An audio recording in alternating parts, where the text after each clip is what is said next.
Hoje, vamos desvendar a verdade sobre uma das mulheres mais incompreendidas da história. Mas antes de falarmos da própria Maria, vamos nos transportar para sua cidade natal, Magdala. Há 2000 anos, Magdala era uma movimentada vila de pescadores na costa ocidental do Mar da Galileia. Seu nome, em grego, era Taritiai, que significa o lugar do peixe salgado, e sua importância vinha justamente da pesca. Pescadores trabalhavam a noite toda, trazendo peixes que eram limpos, salgados e transportados para toda a região. O aroma do lago se misturava ao cheiro de pão fresco que saía dos fornos de barro. A vida em Magdala era simples, mas conectada ao mundo exterior. Estradas romanas passavam por perto,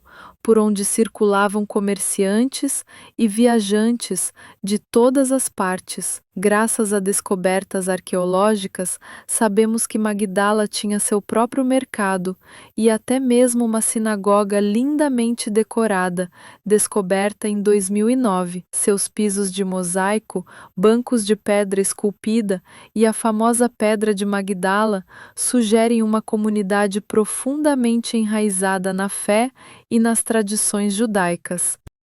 Olá, e sejam bem-vindos ao canal Portal do Milagre. Para uma jovem como Maria, crescer em Magdala significava viver ao ritmo do mar, mas também ouvir os debates sobre as escrituras na sinagoga e as notícias que os mercadores traziam de terras distantes. E, acima de tudo, ouvir o anseio de seu povo pelo Messias prometido por Deus. Foi nesse mundo que Maria ouviu falar de Jesus pela primeira vez. Quando ela o encontrou, algo profundo aconteceu. O Evangelho de Lucas nos conta que ela foi libertada de 7 demônios, uma forma da época de descrever uma doença crônica grave. Não há indicação de que isso significasse que ela era uma pecadora. Naqueles dias, doenças físicas ou mentais eram frequentemente vistas como obra de espíritos malignos, mas não necessariamente como uma falha moral. A partir daquele momento, Maria seguiu Jesus. Ela se juntou aos seus discípulos viajantes, não como uma observadora, mas como uma apoiadora ativa de sua missão. Em Lucas 8, versículos 1 a 3, ela é listada ao lado de Joana e Susana, mulheres que usaram seus próprios recursos para sustentar o Senhor e seus companheiros. Quando o perigo chegou, Maria ficou. Os evangelhos sinóticos a colocam aos pés da cruz, testemunhando a agonia de seu mestre. Ela estava lá quando seu corpo foi colocado no túmulo e estava lá no amanhecer do primeiro dia da semana, quando a pedra foi removida. No Evangelho de João, ela é a primeira pessoa a ver Cristo ressuscitado. Ele a chama pelo nome, Maria, e a envia para contar a boa nova aos outros. Por isso, os primeiros padres da Igreja a chamavam de Apóstola Apostolorum, a apóstola dos apóstolos. Esse detalhe, o fato de que as primeiras testemunhas foram mulheres, é uma marca de autenticidade para muitos estudiosos das Escrituras. Na lei judaica da época, o testemunho de uma mulher não tinha valor legal. Ninguém que inventasse tal história escolheria Maria como a testemunha-chave, a menos que fosse exatamente assim que aconteceu. Os primeiros escritos cristãos fora do Novo Testamento, como o Evangelho de Maria, a retratam como uma mulher de profundo entendimento, que às vezes até corrigia os discípulos homens. Embora esses textos não sejam biografias históricas, eles revelam tensões reais na Igreja primitiva sobre os papéis das mulheres. Mas, no início da Idade Média, sua imagem começou a mudar. Várias mulheres diferentes nos evangelhos, Maria de Betânia, a pecadora anônima que ungiu os pés de Jesus e a própria Maria Madalena, foram fundidas em uma única figura na pregação popular. A mudança se solidificou em 591 d.C., quando o Papa Gregório Magno, em uma famosa homilia, identificou Maria Madalena com a mulher pecadora de Lucas 7. Essa reinterpretação não aconteceu do nada. Quase 3 séculos antes, em 312 d.C., o imperador Constantino havia se convertido ao cristianismo. Com o tempo, o culto cristão migrou de pequenas igrejas domésticas, onde as mulheres podiam liderar e ensinar, para espaços públicos, onde as normas culturais romanas limitavam estritamente a autoridade feminina. Figuras femininas fortes do Novo Testamento, como Maria Madalena, foram gradualmente remodeladas em papéis que se encaixavam em uma visão mais restrita. A Igreja Oriental, no entanto, nunca confundiu Maria com a mulher pecadora. Até hoje, os cristãos ortodoxos a honram como a discípula firme e a primeira arauto da ressurreição. Hoje, com um novo olhar sobre as Escrituras e a história, podemos reencontrá-la, não como uma mulher caída e envolta em vergonha, mas como a testemunha fiel que esteve junto à cruz, ouviu seu nome no jardim e carregou a maior mensagem já proferida. Ele ressuscitou. Era de manhã cedo, o sol mal tocava o horizonte e o jardim ainda estava na sombra. O ar, fresco, trazia o aroma de terra e pedra. Maria Madalena estava do lado de fora do túmulo, com o coração pesado e os olhos inchados de tanto chorar. Ela tinha ido lá para ungir o corpo de seu Senhor. Quando os anjos lhe perguntaram: Mulher, por que choras? Ela respondeu: Levaram o meu Senhor e não sei onde o puseram. Voltando-se, ela viu um homem em pé, mas não o reconheceu. Em sua tristeza, pensou que fosse o jardineiro. Ele lhe fez a mesma pergunta: Mulher, por que choras? Quem procuras? Ela disse: Senhor, se o levaste, dize-me onde o colocaste e eu o levarei.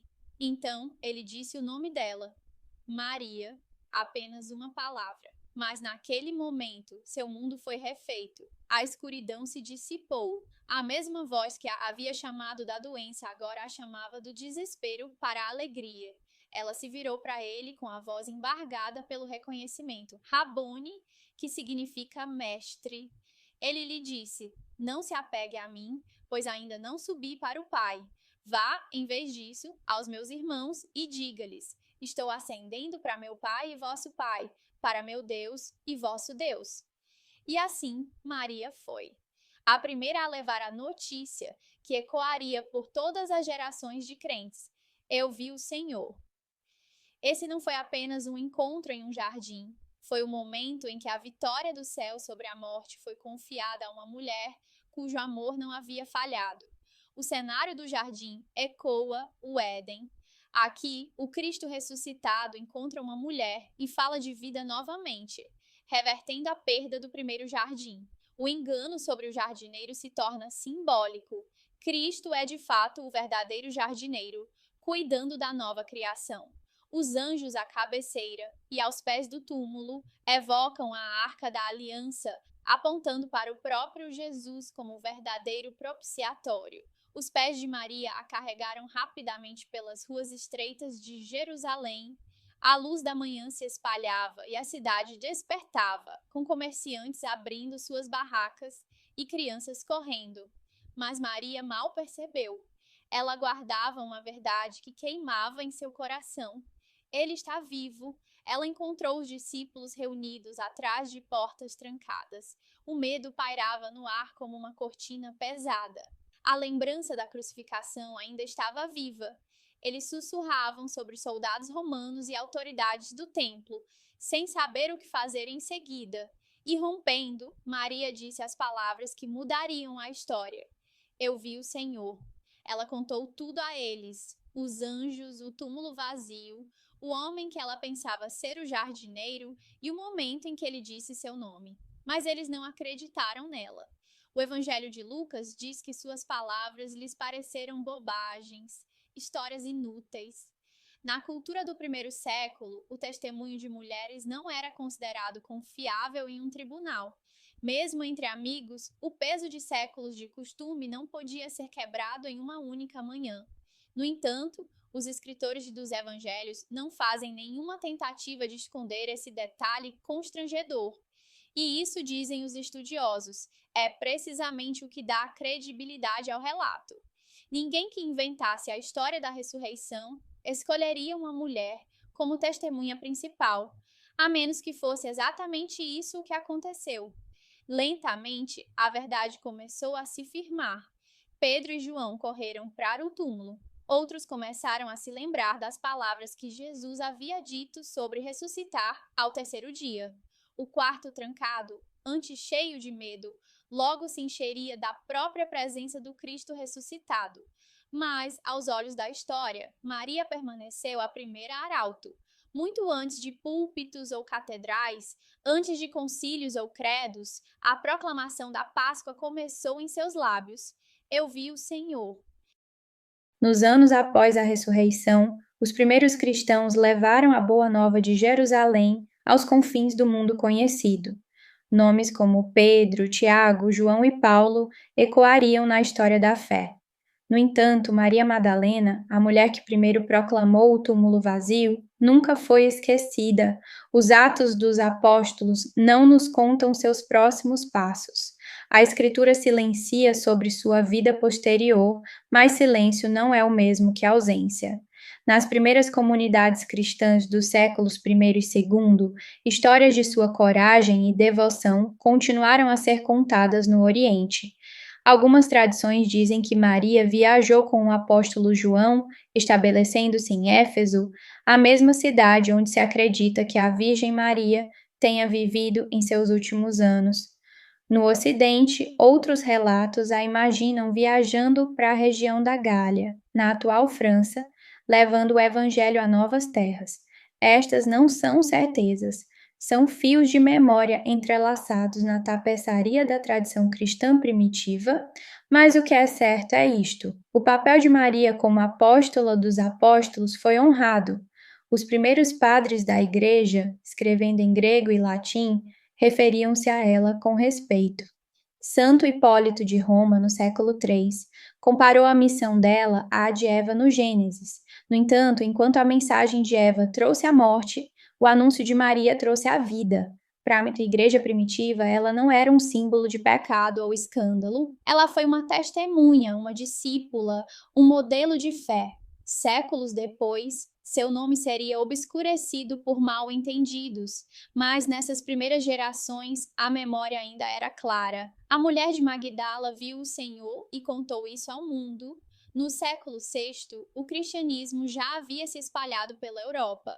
A fé havia sofrido perseguição, sido legalizada e agora moldava as próprias leis e a cultura das terras que tocava.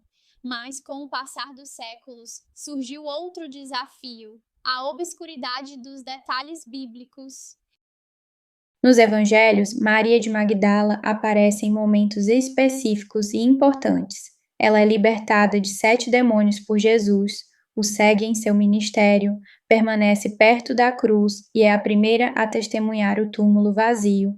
No entanto, há outras mulheres nos evangelhos, uma pecadora sem nome que unge os pés de Jesus na casa de Simão, o fariseu, em Lucas 7, e Maria de Betânia, irmã de Marta e Lázaro, que unge Jesus no Evangelho de João. Durante séculos, a Igreja considerou essas figuras como distintas, mas no ano de 591, uma voz poderosa mudou a história. O Papa Gregório Magno pregou uma homilia em Roma. Ele falou de Maria Madalena, Maria de Betânia e da pecadora sem nome como se fossem a mesma pessoa. Em seu sermão, Gregório extraiu uma lição moral sobre arrependimento, usando a imagem da mulher pecadora transformada em uma devota seguidora de Cristo. A intenção não era caluniar Maria Madalena, mas inspirar os cristãos à conversão. No entanto, suas palavras, proferidas do púlpito mais influente do mundo cristão, criaram raízes na imaginação dos fiéis. Com o tempo, pinturas, sermões e peças de teatro a retrataram como uma ex-prostituta com os cabelos soltos e esvoaçantes, ajoelhada em lágrimas diante do Senhor. O verdadeiro registro bíblico de uma discípula firme, que jamais o abandonou, foi ofuscado por uma imagem penitencial mais dramática. E assim, por mais de 1000 anos, na maior parte da Igreja Ocidental, Maria Madalena foi lembrada não como a apóstola dos apóstolos, mas como a pecadora arrependida, um retrato que perduraria até tempos modernos, quando estudiosos e a doutrina da Igreja começaram a restaurar seu lugar original na história do Evangelho.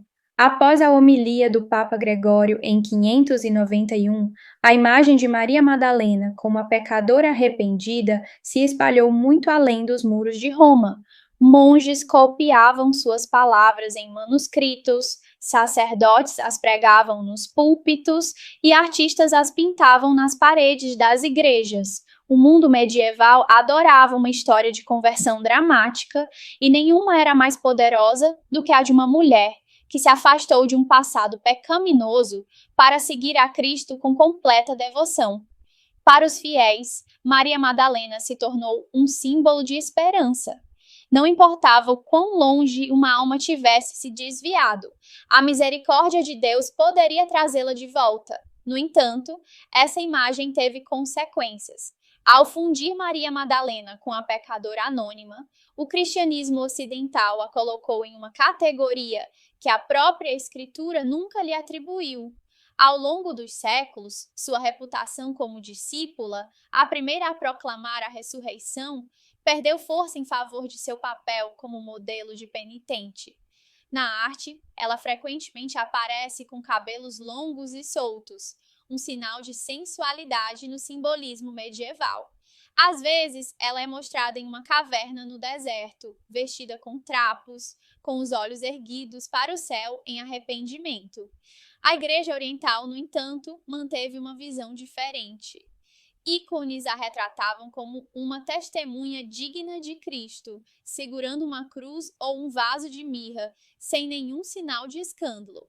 Essas representações ocidentais moldaram mais do que apenas a arte religiosa. Elas influenciaram a maneira como a sociedade medieval via as mulheres. Para aquelas que haviam pecado publicamente, Madalena se tornou tanto um aviso quanto um convite. Um aviso contra o vício e um convite à busca de misericórdia. Com o tempo, mosteiros e hospícios para mulheres arrependidas foram nomeados em sua homenagem. Algumas cidades realizavam procissões nas quais ex-cortesãs caminhavam descalças atrás de sua imagem, buscando reconciliação com a comunidade. Para os fiéis, sua história era de redenção, mesmo que os detalhes se desviassem dos relatos originais do Evangelho. E assim, por 1000 anos, o nome de Maria Madalena significou a perdoada. Mas a memória de seu verdadeiro papel como discípula firme e primeira testemunha da ressurreição só seria totalmente restaurada séculos depois. Durante séculos, a verdadeira história de Maria Madalena permaneceu soterrada sob camadas de mal-entendidos e mitos. Mas a partir do final do século XIX e início do século XX, estudiosos começaram a reexaminar textos antigos, escritos da Igreja primitiva e evidências arqueológicas com novos olhos. Historiadores e teólogos bíblicos reconheceram que a imagem de Maria Madalena como uma prostituta arrependida não tinha base nas Escrituras. Restauraram sua imagem como discípula fiel, líder entre os seguidores de Jesus e a primeira testemunha da ressurreição. Em 1969, a Igreja Católica corrigiu oficialmente esse equívoco, removendo do missal romano a identificação de Maria Madalena com a pecadora do Evangelho de Lucas. Este foi um passo poderoso para resgatar seu lugar de direito na história cristã. O Papa São João Paulo II, que admirava profundamente Maria Madalena, a chamou de apóstola dos apóstolos e destacou seu papel na proclamação da ressurreição. Ele encorajou os fiéis a se espelharem em seu exemplo de amor, coragem e fé. Hoje, Maria Madalena permanece como um símbolo de transformação, não como um conto de advertência, mas como um modelo de discipulado inabalável e testemunho ousado. Sua história nos lembra que o amor de Deus restaura a dignidade e nos chama a levar as boas novas. Da sua caminhada das margens do rio Magdala até o Jardim do Sepulcro, redescobrimos uma mulher cuja fé mudou o curso da história. Uma mulher que ouviu seu nome ser chamado pelo Senhor ressuscitado e correu para anunciar ao mundo que ele realmente ressuscitou.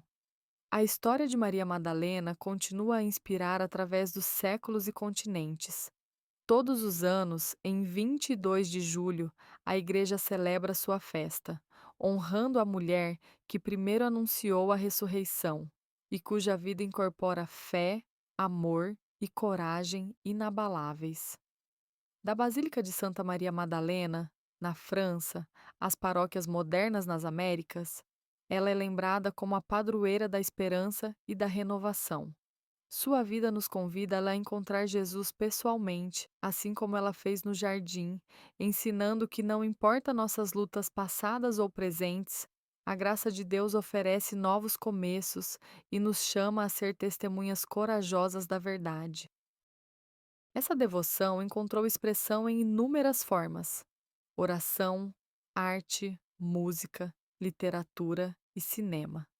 Na pintura, de afrescos renascentistas a obras contemporâneas, ela aparece com rico simbolismo, com o vaso de alabastro, o rosto coberto de lágrimas ou os cabelos esvoaçantes, capturando momentos de arrependimento, amor e transformação.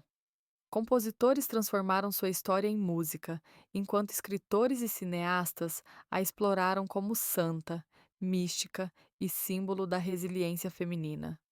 Sua imagem na cultura popular pode mudar com o tempo, mas ela permanece um farol de esperança, um lembrete de que a luz da ressurreição brilha em cada coração disposto a ouvir. A jornada de Maria Madalena das Trevas para a Luz fala do anseio universal por redenção, da coragem de mudar e do poder de um amor que nunca desiste. Em todas as épocas, a voz de Maria Madalena ainda nos chama. Ela nos chama a permanecer firmes em nossa fé, a ouvir a voz de Cristo e a compartilhar suas boas novas com o mundo. Seu testemunho nos lembra que a fé não se resume à perfeição, mas ao amor, à persistência e à coragem para nos levantarmos novamente após a queda.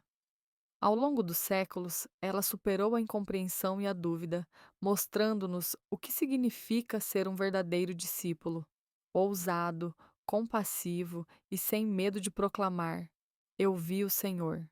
E esse chamado é para nós hoje, em nossos lares, em nossas paróquias, em nossas comunidades. Somos convidados a levar a luz da ressurreição a todos os cantos deste mundo, levando esperança em Cristo àqueles que mais precisam. Se a história de Maria tocou seu coração, que ela seja uma faísca a mover você à ação na oração, no serviço e no testemunho. E se esta mensagem o inspirou, convidamos você calorosamente a se juntar a nós aqui no canal Portal do Milagre, um lugar onde compartilhamos histórias de fé, esperança e o amor transformador de Jesus Cristo. Juntos continuemos a proclamar a verdade que nunca se desvanece. Ele ressuscitou e ainda está conosco. Amém.